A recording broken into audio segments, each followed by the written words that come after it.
Nothing plucks the heartstrings of the American spirit like an open road.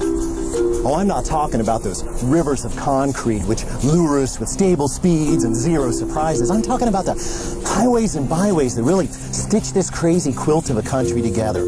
Why, on roads like this, anything can happen. Consider cuisine.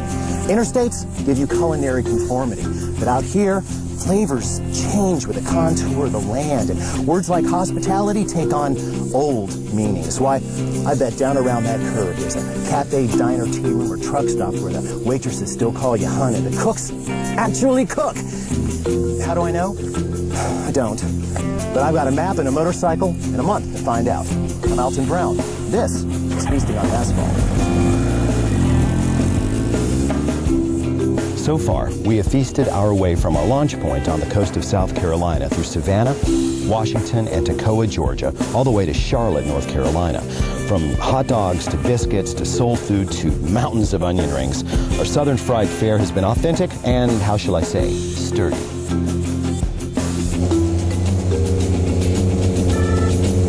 As we roll northwest, the hypnotic stretches of straightaways we drifted on in the low country give way to ever-undulating waves and twists. We are entering motorcycle country, and we're happy.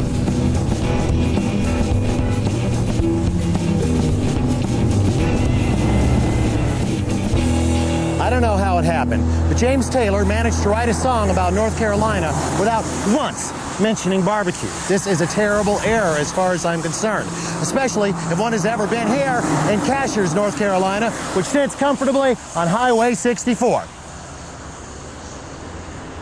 Cashiers is especially important to me because any motorcyclist who is a chowhound, and that is most of us, know that this is where you find the Carolina Smokehouse, which for 25 years has been making pork taste good and the air smell fabulous. Without smelling or tasting anything, you know that this place is authentic. Why? Old guys. Lots of old guys eating, and young guys too, and you'll notice that none of them look like tourists, especially that guy on the left. That's no tourist, no siree. So we ordered ourselves an entire shoulder and got primeval, requesting a chef's knife and a cutting board and no utensils or plates. We went to town on that thing. Since this is a relatively primal meat, we decided to keep the eating experience itself relatively primal, and the guys didn't seem to have a problem with that. Couldn't help but notice that, technically speaking, this was very, very good barbecue. You could see the smoke ring. There it is.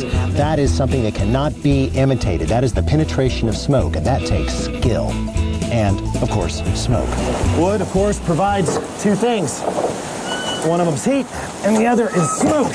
And the judicious application of the two of them is what converts pork to barbecue. And I've got two masters of this pit, Rob and Michael, who are here, who have been manning this pit for years. Fellas, why?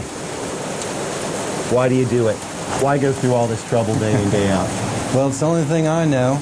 Michael's my son-in-law and came in with me a few years back to manage it for me, to help me out. I'm getting older. But it's been a good living for my family and for myself. Did you come from a barbecue family? No, it was trial and error. So one day you said, I think I'm going to make up some cue. Yes. And you got some wood and you got some pork? Basically, played around with the mixture of the sauce till my wife and I got it to where we, liked it, thought it was good, and it's...